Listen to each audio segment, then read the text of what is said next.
Hello guys, welcome to my YouTube channel. आज के इस वीडियो में हम बात करने वाले हैं फंक्शन टॉपिक के ऊपर। इससे पहले जो हमारी वीडियोस हैं उन वीडियोस में हमने आपको सेट थ्योरी के बारे में, Cartesian product of two sets और रिलेशन के बारे में बता दिया है। ठीक है, तो आइए चलिए वीडियो स्टार्ट करते हैं।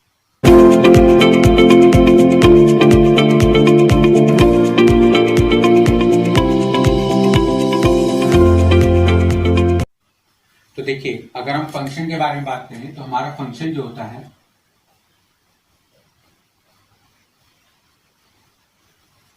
वो सबसेट होता है Cartesian product of two sets, या अगर हम इसको थोड़ा सा और प्रिसाइसली बोलना चाहें तो ये हमारा सबसेट होता है ऑफ अ रिलेशन। ठीक है, तो अब सवाल ये आता है कि रिलेशन और फंक्शन में डिफरेंस क्या होता है। ठीक है, तो देखिए, फंक्शन होने के लिए हमारे पास दो नेसेसरी कंडीशंस होती हैं।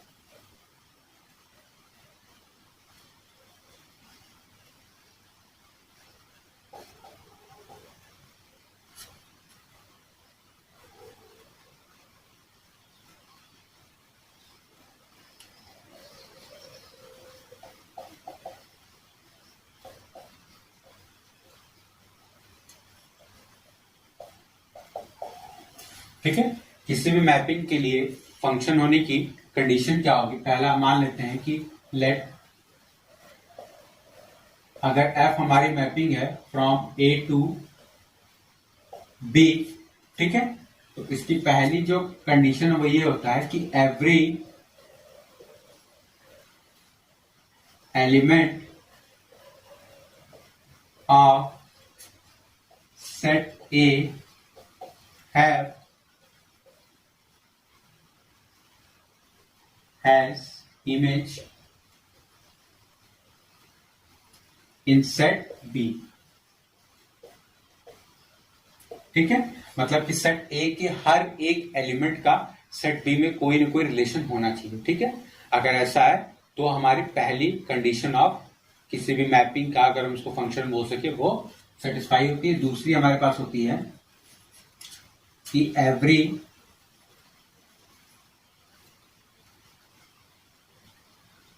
element of set A have unique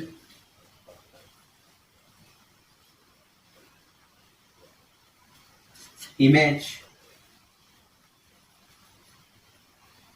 in set B। ठीक है, बेसिकली हमारे पास ये दो नेसेसरी कंडीशंस होती हैं किसी भी मैपिंग को फंक्शन बनने के लिए। पहला ये कि हमारा जो पहला सेट है उसके हर एक एलिमेंट्स की इमेज हमें मिलनी चाहिए दूसरे वाले एलिमेंट में। ठीक, दूसरे वाले सॉरी जो हमारा सेट है उसमें। दूसरा ये बोल रहा है कि इसके हर एक एलिमेंट की यूनिक इमेज मिलनी चाहिए। ठीक है, दैट मीन्स अगर मैं आपको इसको एग्जाम्पल से बताऊं कि अगर हमारे पास F of A is equal to B है एंड यही F of A is equal to C है, then f is a function if and only if b is equal to c। ठीक है, मतलब ऐसा नहीं हो सकता कि अगर हम ऑर्डर्ड पेयर्स की बात करें तो हमें ऐसा नहीं हो सकता कि a के साथ हमारा एक ऑर्डर्ड पेयर b बन जाए एंड a के साथ ही हमारा एक ऑर्डर्ड पेयर जो है वो c बन जाए। ये रिलेशन तो हो सकता है बट ये फंक्शन नहीं हो सकता। ठीक है, तो फंक्शन तभी होगा इफ एंड ओनली इफ, ये आई डबल एफ का मतलब ये इफ एंड ओनली इफ हमारा जो बी है वो सी के बराबर होगा। ठीक है,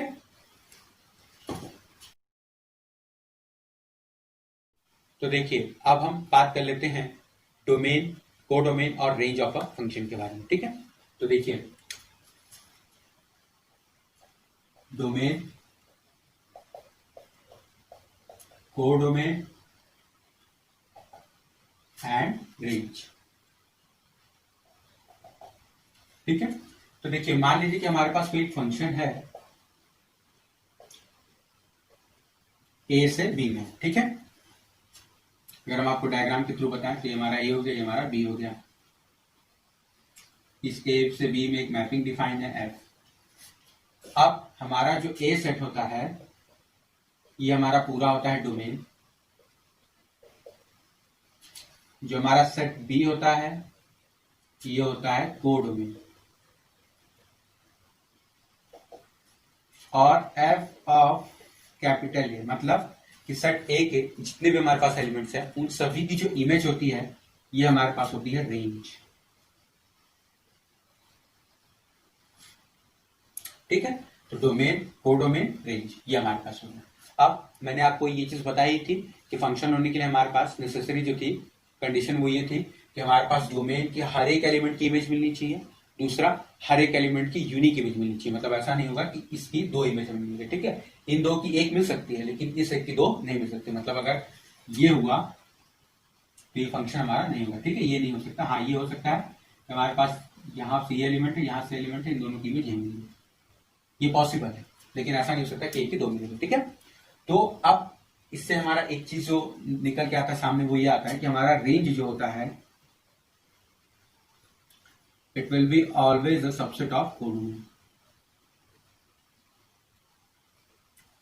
अब अगर हमारा रेंज कोडोमेन का है सबसेट और हम अगर किसी तरीके से ये प्रूव कर देते हैं कि हमारा रेंज कोडोमेन का है सबसेट और कोडोमेन रेंज का है सबसेट, इसका मतलब कि कोडोमेन और रेंज आपस में बराबर है। तो अगर दो सेट आपस में बराबर हो गए इसका मतलब क्या होगा कि उनमें नंबर ऑफ एलिमेंट्स भी सेम होंगे और जो एक एक एलिमेंट है वो भी सेम होगा। ठीक है, तो बेसिकली ये हमारा डोमेन, कोडोमेन और रेंज हो जाएगा।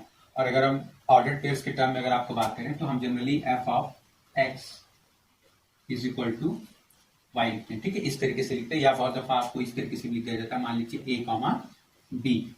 ठीक है, तो अब ये जो ए होगा ये आपका हमेशा डोमेन होगा, ये जो बी होगा क्योंकि ऑर्डर्ड पेयर बन रहा है तो फंक्शंस के थ्रू ये हमेशा आपका रेंज रिप्रेजेंट करेगा। अगर ये रेंज उस पूरे सेट बी के एलिमेंट्स को रिप्रेजेंट कर दे रहा है तो यही रेंज आपका कोडोमेन भी हो जाएगा। और अगर ऐसा नहीं है तो ये जो एलिमेंट्स इस ऑर्डर्ड पेयर में आएंगे इनको हम रेंज बोलेंगे हमेशा, और जो हमारा सेट बी होगा पूरा उसको हम हमेशा कोडोमेन बोलेंगे। ठीक है,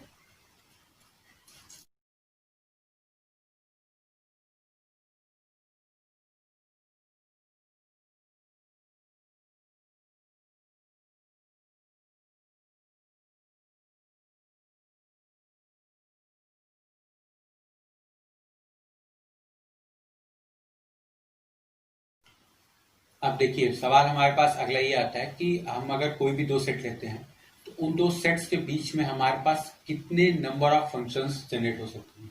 जैसा कि हमने आपको रिलेशन के केस में बताया था कि अगर हमने दो सेट के बीच में रिलेशन निकालना है तो हम क्या करते थे बेसिकली कि उसका कलेक्शन ऑफ ऑल सबसेट्स निकाल लेते थे, क्योंकि हमारा रिलेशन कोई रूल नहीं होता है। ठीक है, हम बेसिकली क्या करते हैं कि कार्टेशियन प्रोडक्ट का सबसेट्स बना लेते हैं, तो जो टोटल नंबर ऑफ सबसेट्स हमारे वहां पर होते थे वही हमारे पास टोटल नंबर ऑफ रिलेशन जाता था, क्योंकि वहां पे कोई रूल नहीं। लेकिन फंक्शन में हमारे पास रूल क्या है कि हमारे पास एक एलिमेंट की दो इमेज नहीं मिलनी चाहिए, और एक जो है वो ये कि हमारे पास डोमेन के यानी पहले सेट के हर एक एलिमेंट की यूनिक इमेज मिलनी चाहिए। ठीक है, तो उसके अकॉर्डिंग हमारे पास नंबर ऑफ फंक्शन जो हो जाता है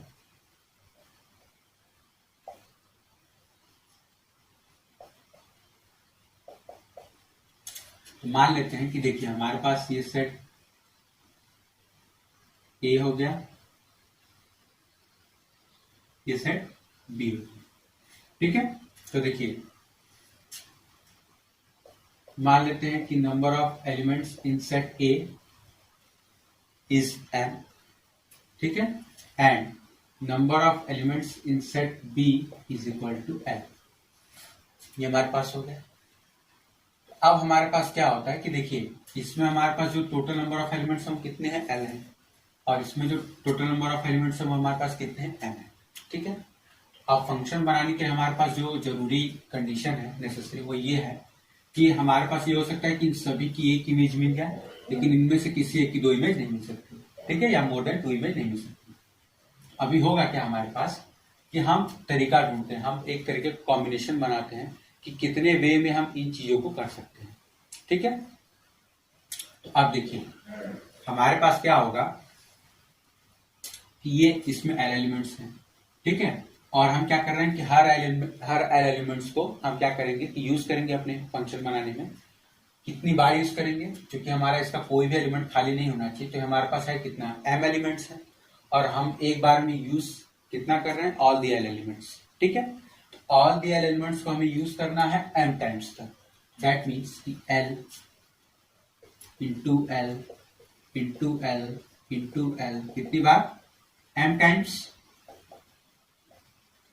चूंकि इसमें n नंबर ऑफ एलिमेंट्स है, फंक्शन के लिए क्या होना चाहिए हमारे पास इसके हर एक एलिमेंट की इमेज होनी चाहिए, ठीक है।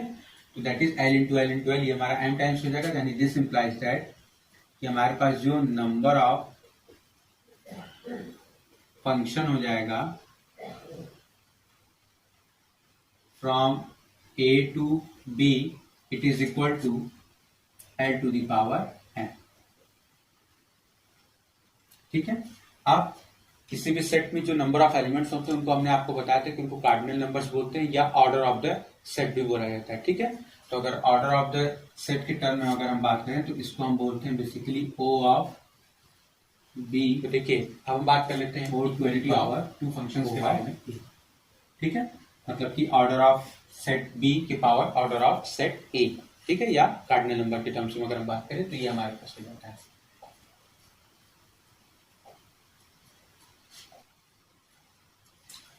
ठीक है। तो देखिए हमारे पास जो दो फंक्शन हैं वो तभी इक्वल हो सकते हैं जब हम ये कहते हैं कि सिंपल सी भाषा में उनके डोमेन, रेंज और कोडोमेन तीनों आपस में बराबर होंगे, ठीक है, सिंपल सी लैंग्वेज में। तो पहला हमारे पास क्या हो जाएगा कंडीशन कि डोमेन ऑफ एफ, मतलब कि dom F is equal to dom G, ठीक है। सेकेंड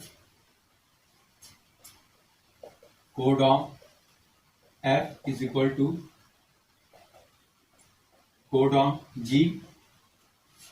तीसरा हमारे पास क्या होगा कि F X is equal to G X for all x belongs to domain, या आप इसको कॉमन डोमेन भी लिख सकते हैं। तो for all x belongs to domain हमारे पास ये जब भी तीनों कंडीशन होल्ड करेगी तो हम ये बोल सकते हैं कि हमारे ये दो फंक्शन है आपस में इक्वल होंगे, ठीक है।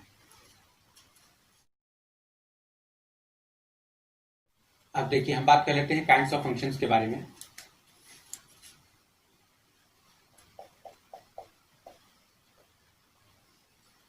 काइंड्स ऑफ फंक्शन या टाइप्स ऑफ फंक्शन जो भी आप बोल लीजिए। देखिए फंक्शंस के यहाँ पर जो भी काइंड हम डिफाइन करेंगे वो बेसिकली एलिमेंट के बेसिस पर करेंगे, और इस बेसिस पर हम करेंगे कि हमारा जो सेट है उसमें कितने एलिमेंट्स की इमेज हमें मिल रही है या किस तरीके से फॉलो हो रही है, ठीक है। तो सबसे पहला जिसमें आ जाता है वो आता है, सबसे सिंपल है, वो है one one function. One one function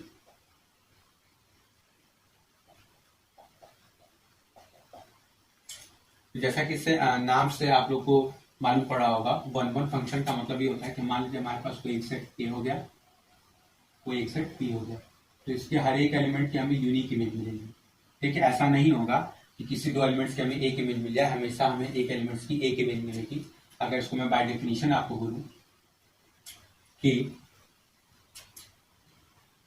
fx1 equal to fx2 implies that x1 is equal to x2, ठीक है। ये हम जनरली यूज करते हैं अगर हमें किसी भी फंक्शन को वन वन प्रूफ करना होता है तो हम बेसिकली क्या करते हैं, उस फंक्शन के दो एलिमेंट्स x1 और x2 उठा लेते हैं डोमेन में से, उनकी जो इमेजेस होती हैं उनके इक्वेशंस को आपस में बराबर रखते हैं, और अगर हम ये प्रूफ कर देते हैं कि ये बराबर होने का मतलब ये आपस में बराबर है, ठीक है, तो हम ये बोल देते हैं कि हमारा वो जो फंक्शन है वो वन वन है। जैसे फॉर एग्जाम्पल अगर मैं आपको बताऊं कि अगर हमारे पास F X is equal to X square plus two, ठीक है, तो हमारे पास F X one is equal to F X two का मतलब क्या होगा, this implies that x one square plus two is equal to X two square plus two, two से टू कैंसिल हो गया, तो हमारे पास ये क्या दे देगा, X one square is equal to X two square. इसका मतलब ये हो जाएगा, this implies that x one is equal to plus minus x two, ठीक है, ये चीज आएगा। तो अब देखिए x1 एक जगह कह रहा है कि x2 के बराबर है, दूसरा कह रहा है x1 बराबर माइनस x2 है, ठीक है, तो ये फंक्शन हमारे पास कभी क्या होगा, वन वन नहीं हो सकता, ठीक है। दूसरा अगर मैं आपको केस एग्जांपल बताऊं कि अगर हमारे पास यही एग्जांपल इस तरीके से होता है कि मान लीजिए F X is equal to X cube plus one, तो हमारे पास F X one is equal to F X two implies करता है एक्स वन का cube plus one is equal to x2 का क्यूब प्लस 1, मतलब कि ये मिलता है हमारे पास x1 का cube is equal to x2 का क्यूब।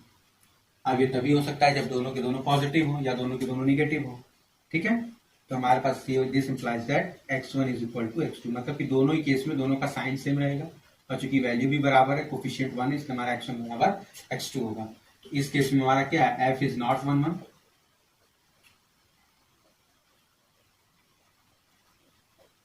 और इस केस में हमारे पास क्या है, f is 1 1,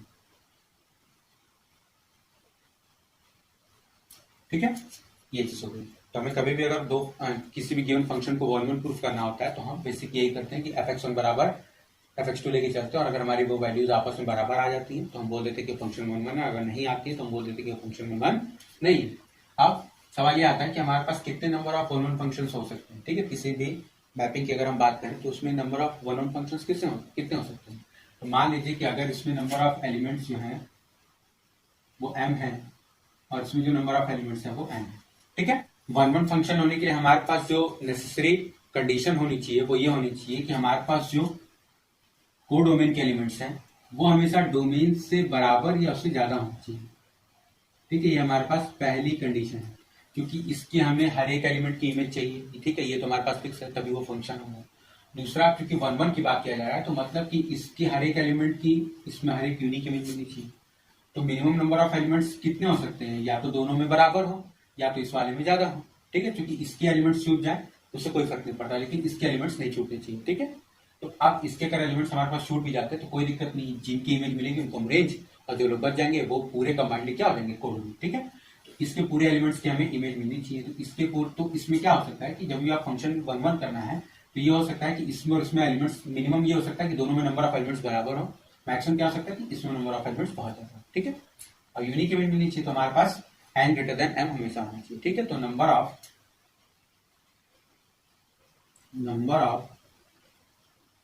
one one function from a to b, जहां पर e m है e n है, ठीक है, इज इक्वल टू होता है npm for all n greater then और इक्वल टू n और 0 n लेस देन n, ठीक है। मतलब कि हमारे पास जो number of one one function है वो तो होगा ही नहीं जब अगर इसी में नंबर ऑफ एलिमेंट्स जो है कि वो ज्यादा हो गए और उसमें कम हो गए, तो जाहिर सी बात है कि इनमें से किसी दो की कोई एक इमेज मिलेगी तो हमारा वन वन फंक्शन तो रहा ही नहीं। तो वन वन फंक्शन के लिए हमारे पास क्या होना चाहिए, npm रूल होता है, फॉर्मूले से npm होगा, ठीक है, और n ग्रेटर देन और इक्वल टू n, और 0 होगा जब हमारा n लेस देन होगा, और ये npm का मतलब फॉर्मुलेशन में जो हम यूज करते हैं वही चीज है, ठीक है। तो ये हमारा मतलब है।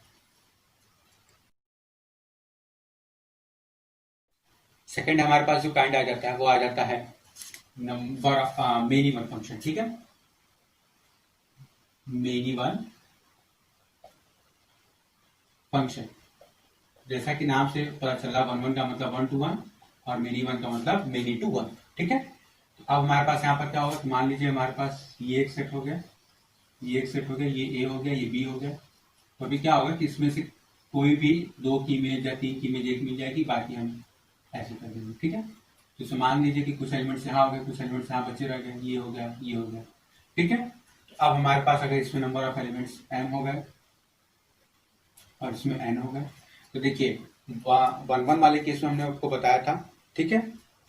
यहाँ पर ऐसा कोई रूल नहीं होता, चूंकि ये मेनी वन है तो ये एक चीज तो आप ध्यान दीजिए कि इसके पूरे की इमेज हमें मिलनी चाहिए, ठीक है। ये फिक्स हमारा फंक्शन होने की पहली कंडीशन। दूसरा, इसमें से किसी एक की हमारे पास दो इमेज नहीं मिलनी चाहिए, मतलब कि इसकी एक मिल जाए, इसकी भी इमेज मिल जाए वो ठीक है, लेकिन हमें इसी एक की दो इमेज नहीं मिलनी चाहिए। तो अब हमारे पास क्या होता है यहाँ पर कि देखिए मेनी वन फंक्शन में बाय डिफिनीशन हम बताएं, for x not equal to y fx is equal to f। ये हमारा बाय डेफिनेशन का था मिनिमम फंक्शन कि हमारा x और y भले आपस में बराबर ना हो, ठीक है, लेकिन उनकी इमेज आपस में बराबर होगी, that is fx is equal to f। ये हमारे पास इसका बेसिकली कंडीशन होता है। और आप हमेशा ये ध्यान रखेंगे कि इसमें नंबर ऑफ कोई भी एलिमेंट का ऐसा नहीं होना चाहिए जिसकी इमेज हमें ना मिल रही हो, यदि ऐसा होगा तो हमारा फंक्शन ही नहीं होगा, ठीक है।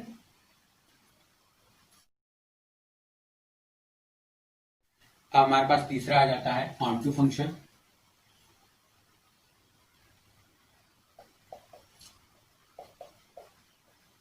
तो बेसिकली हमारे पास ऑन टू फंक्शन का मतलब ये होता है कि मान लीजिए कि हमारे पास कोई फंक्शन है from set A to set B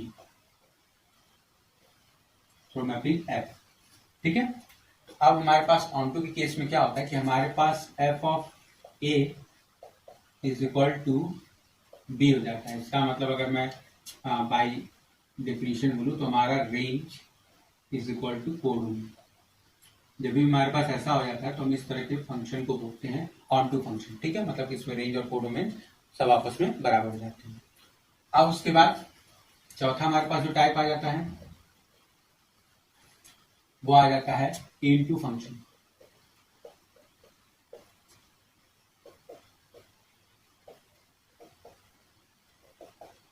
into function, ठीक है। इनटू फंक्शन में हमेशा क्या होता है कि हमारा जो रेंज होता है वो प्रॉपर सबसेट रहता है कोडोमेन का, ठीक है। यहां ध्यान रखिएगा, मैंने यहाँ पर प्रॉपर सबसेट की बात की, मतलब कि कोई ना कोई एक ऐसा एलिमेंट होगा जो कि कोडोमेन में होगा और रेंज में नहीं होगा, ठीक है। मतलब कि range can never be equal to codomain.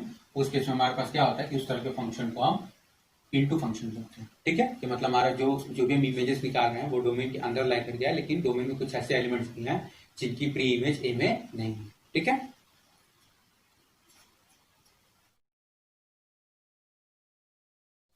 अब देखिए हमारे पास जो चीज आ जाती है वो ये कि पहला तो कि हम क्या एल्गोरिथम यूज करते हैं फॉर फंक्शन जिसको हमें ऑन टू प्रूफ करना है। तो क्योंकि आपके पास जो चीजें देखिए बेसिकली आती हैं वो यही आती है कि आप किसी भी फंक्शन को वन वन कैसे प्रूफ करते हो, उसको ऑन टू कैसे प्रूफ करते हो, क्योंकि बाइजेक्टिव मैपिंग का बहुत ज्यादा यूज है, ठीक है। अगर फंक्शन आपका वन वन ऑन टू है तो उसका बहुत ज्यादा यूज आता है आपको आगे जाकर के।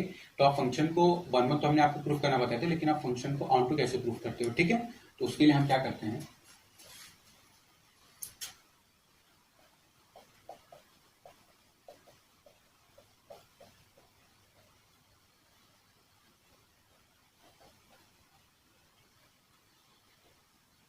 तो हमारे पास मान लेते हैं कि f of x is equal to हमारे पास कोई एक इमेज मान लेते हैं वाई। तो अब हम क्या करेंगे कि हम निकालते हैं x is equal to f inverse y, ठीक है। अब x equal to f inverse y हमें मिल रहा है, ठीक है। तो अब हम क्या करेंगे कि हमारे पास ये जो y है वो बेसिकली हमारा कहाँ बिलोंग कर रहा है, कोडोमेन में। तो अब इस कोडोमेन में हर एक y के लिए हमें x की वो वैल्यू मिलनी चाहिए जो कि डोमेन में बिलोंग कर रही है, ठीक है।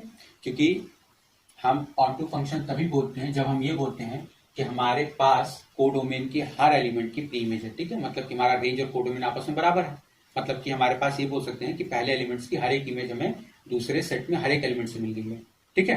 तो मतलब कि पूरा वाई जो है उसकी कोई ना कोई प्री इमेज एक्स हमारी मिलनी चाहिए और वो एक्स हमारा क्या है, डोमेन में बिलोंग करना चाहिए। लेकिन अगर हमें ऐसा कोई भी वैल्यू मिल जाता है एक्स का जो कि डोमेन में बिलोंग नहीं कर रहा है तो हम ये बोल देते हैं कि हमारा वो फंक्शन जो है वो ऑन टू नहीं है, ठीक है। तो आपको ये बात ध्यान रखनी है कि जब भी आप फंक्शन को ऑन टू चेक करते हो तो आप क्या करते हो, बेसिकली अभी हम आपको एक एग्जांपल से बताएंगे कि आप क्या करते हो कि हर उस वाई को जो कि को डोमेन में बिलोंग कर रहा है हमें एक प्री इमेज मिलनी चाहिए एक्स जो कि डोमेन में बिलोंग कर रहा है। ये नहीं कि कोई भी वैल्यू, वो वैल्यू मिलनी चाहिए जो कि डोमेन में बिलोंग कर रही है, ठीक है। आप इसको जब हम आपको एग्जाम्पल से समझाएंगे तो ज्यादा बेटर समझ आएगा। अब उसके बाद जो चीज आती है वो आता है number of onto function, कि हमारे पास number of onto function कितने होते हैं, ठीक है। ऑन टू फंक्शन के बारे में नंबर को समझा पाना थोड़ा सा कॉम्प्लेक्स है, इसलिए मैं आपको सजेस्ट करूंगा कि बेसिकली आप इसको याद कर लीजिए। तो ये हमारा बेसिकली ये हमारे पास हो जाता है r is equal to 1 to n minus 1 की power n minus r n c r r to the power n, ठीक है। जहां पर n जो होता है वो number of elements in domain और जो n होता है वो number of elements in codomain, ठीक है। ये हमारे पास होता है। अब इसमें आप एक चीज हमेशा ध्यान देंगे कि जब भी आप number of onto functions की बात करते हैं, ठीक है, तो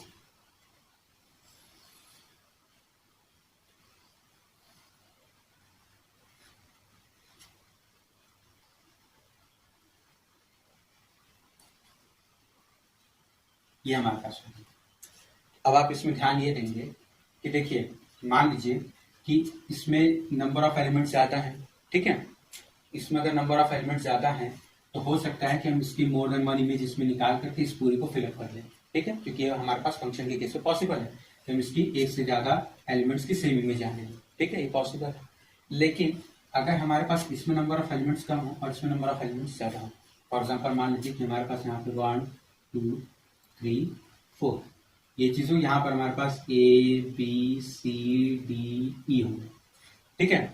तो अब क्या होगा कि हम मैक्सिमम क्या कर सकते हैं कि 1 का A, 2 का B, 3 का C, 4 का D का D, यहाँ पर एक एलिमेंट बच गया, ठीक है, क्योंकि हमारे पास फंक्शन की कंडीशन ये है कि इसकी दो इमेज नहीं मिल सकती, भले से इन दो की एक इमेज मिल जाए लेकिन इस एक की दो इमेज नहीं मिल सकती।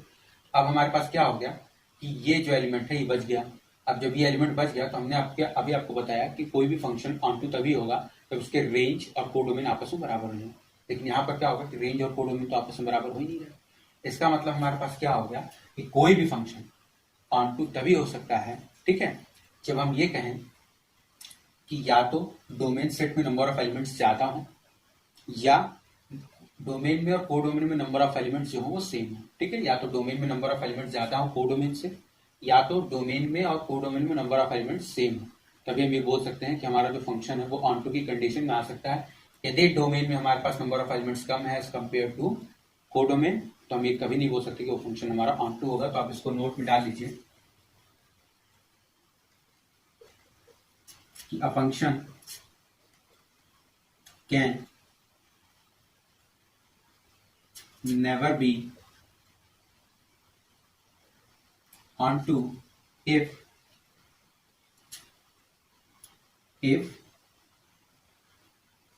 n is only greater than n।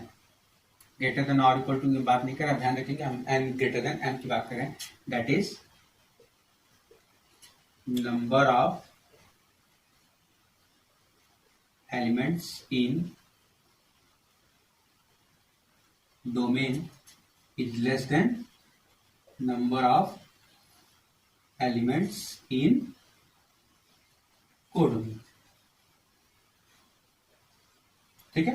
यदि ऐसा होगा तो हमारा जो फंक्शन होगा वो कभी भी ऑन टू नहीं हो सकता, ठीक है।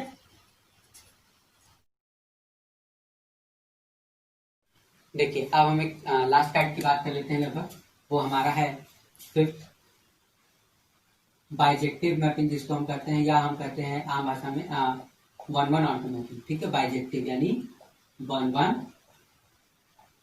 On to mapping.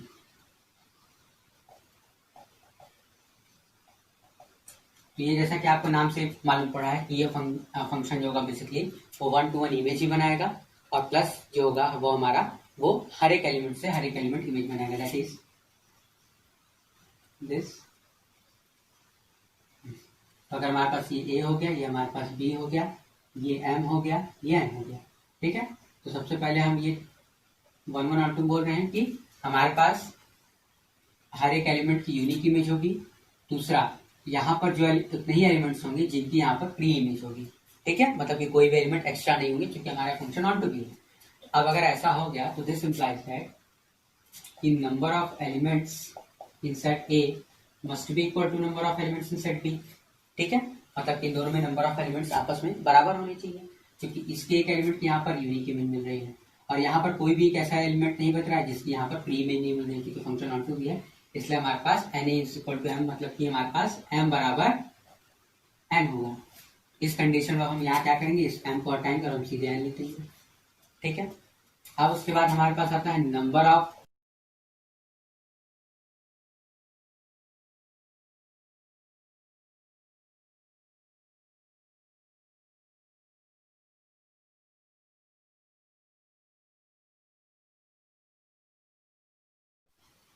तो देखिए ये बराबर हो जाता है हमारे पास सीधा सीधा n फैक्टोरियल के, ठीक है।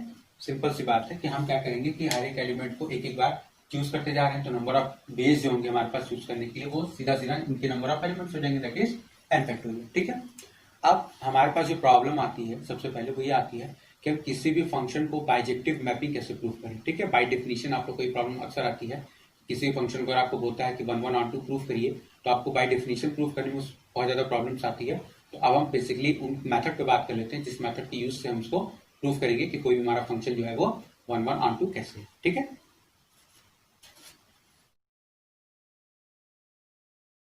तो देखिए अब हम एल्गोरिथम देख लेते हैं बेसिकली कि कैसे हम प्रूफ करते हैं। ठीक है, एल्गोरिथम फॉर बाइजेक्टिव प्रूफ। सबसे पहले हम क्या करते हैं, फंक्शन को प्रूफ करते हैं वेल डिफाइंड। ठीक है, ये आप हमसे ध्यान रखेंगे। अब वेल डिफाइंड हम प्रूफ कैसे करते हैं, तो देखिए फंक्शन को वेल डिफाइंड होने का मतलब ये है कि हमारे पास हम कोई भी एक एलिमेंट दो एलिमेंट्स ले लेते हैं x1 एंड x2। तो यहां पे लिखते हैं for well defined for all x1 is equal to x2, this implies that fx1 must be equal to fx2। ठीक है, क्योंकि हमने आपको पहले बताया था कि अगर हमारे पास कोई भी फंक्शन है तो उसका पहला नेसेसरी कंडीशन ये था कि उसके एक एलिमेंट की दो इमेज नहीं मिल सकती। ठीक है, तो अगर हमारे पास x1 और x2 अगर आपस में बराबर है तो अगर फंक्शन वेल डिफाइंड है तो fx1 और fx2 आपस में भी बराबर होगा। ऐसा नहीं होगा कि ये आपस में बराबर और ये आपस में बराबर नहीं होगा, ऐसा होगा तो फंक्शन का जो पहला नेसेसरी कंडीशन है वही ब्रेक कर देगा। ठीक है, तो हमारे पास पहले हम ये प्रूफ करते हैं कि x1 x2 दो एलिमेंट लेके चलते हैं और फिर उसके बाद उनको उस तरीके से कन्वर्ट करते हैं कि हमारा जो फंक्शन है वो 1 1 ऑन 2 है कि नहीं। ठीक है, अभी हम आपको इसको एक एग्जांपल से समझाएंगे तो आपको ज्यादा क्लियर होगा। उसके बाद दूसरा हम प्रूफ करते हैं 1 1। तो 1 1 प्रूफ करने के लिए क्या करते हैं, for all fx1 equal to fx2, this implies that x1 is equal to x2। ठीक है, तीसरा हम प्रूफ करते हैं onto. Onto proof करने के लिए हम क्या करते हैं कि if fx is equal to y, comma, then f inverse y is equal to x, comma लिखेंगे for all y belongs to codomain, we get x belongs to domain। ठीक है, तो ये बेसिकली हम तीन रूल यूज करते हैं किसी भी फंक्शन को 1 1 ऑन 2 प्रूफ करने के लिए। पहला वेल डिफाइंड, दूसरा 1 1 और तीसरा ऑन 2 प्रूफ करने के लिए। ठीक है, अब इसको हम आपको एक एग्जांपल से समझा देते हैं।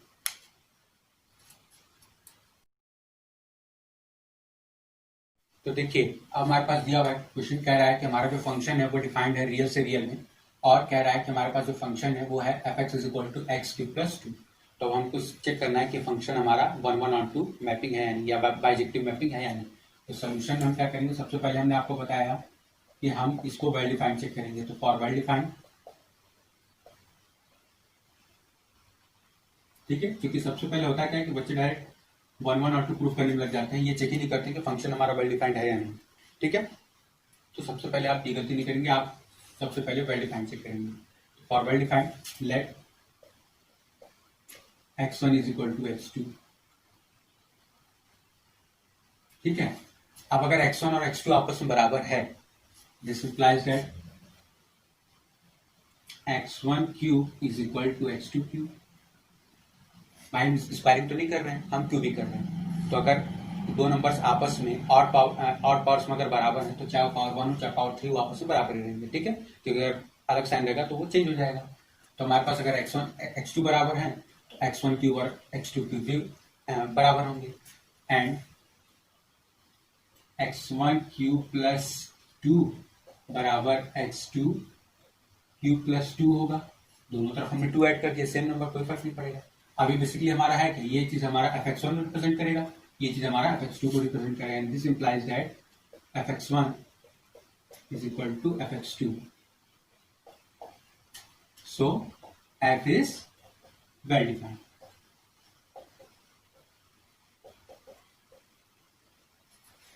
ठीक है, अब उसके बाद हमारे पास दूसरा, पहला केस ही हो गया, दूसरा हम जो केस लेके चलेंगे वो होगा कि हम प्रूफ करेंगे 1 1। तो 1 1 के लिए क्या करेंगे, again let fx1 is equal to fx2 and this implies that x1 का cube plus 2 is equal to x2 का क्यूब प्लस 2, 2 से 2 cancel, and this implies that x1 का cube is equal to x2 का cube. अब अगर इनके cubes आपस में बराबर है यानी this implies that x1 is equal to x2। तो हम लेके क्या चले थे कि हमारा fx1 और fx2 आपस में बराबर है, मिल क्या गया x1 बराबर x2, यानी दिस इंप्लाइज दैट, या हम लिख सकते हैं सो f is 1 1। ठीक है, देखिए वेल डिफाइंड और 1 1 प्रूफ करने का जो तरीका है वो एक दूसरे का अगर आप ध्यान से देखेंगे तो इनवर्स है। इसमें हम क्या कर रहे हैं कि fx1 बराबर fx2 लेके चल रहे हैं और ये दिखा दे रहे हैं कि x1 x2 आपस में बराबर है। वेल डिफाइंड में हम क्या कर रहे हैं कि x1 x2 बराबर लेके चल रहे हैं और दिखा दे रहे हैं कि fx1 और fx2 आपस में बराबर है। ठीक है, तो बेसिकली 1 1 दिखाना का इनवर्स प्रोसेस ये बताता है फंक्शन हमारा वेल डिफाइंड है। उसके बाद हमारे पास तीसरा जो है वो प्रूफ करना है ऑन टू। ठीक है, ऑन टू प्रूफ करने के लिए देखिए हमारे पास fx is equal to y मान लेते हैं, लेट। ठीक है, तो हमारे पास हो जाएगा x cube plus 2 is equal to y, यानी हमारे पास हो जाएगा x cube is equal to y minus 2, यानी हमारे पास x इज इक्वल टू हो जाएगा y माइनस 2 के पावर 1/3। ठीक है, ये चीज हो गई। तो आप लिखेंगे for all y belongs to real. ठीक है, क्योंकि हमारे यहाँ पर कोडोमेन जो है वो रियल नंबर है, तो for all y belongs to real we get, या इसको आप ऐसे लिख दी for all y belongs to real bracket में कोडोमेन। ठीक है, तो आपको ज्यादा क्लियर होगा। We get h belongs to real that is domain. ठीक है, मतलब कि y के हर उस वैल्यू के लिए जो कि कोडोमेन में लाई करेगा, हमें x की वो वैल्यू मिल रही है जो कि x डोमेन में लाई करेगा। तो अब हमारे पास क्या हो गया, this implies that f is on to. ठीक है, तो हमारा फंक्शन हो गया ये वेल डिफाइंड हो गया, 1 1 हो गया और ऑन टू प्रूफ हो गया। तो आप बेसिकली इसी तरह के मेथड को अप्लाई करोगे जब भी आपको किसी फंक्शन को 1 1 ऑन टू प्रूफ करना होगा। तो आप पहले उसको वेल डिफाइंड प्रूफ करोगे, देन 1 1, उसके बाद ऑन टू, प्रोसेस आपका यही रहेगा। ठीक है,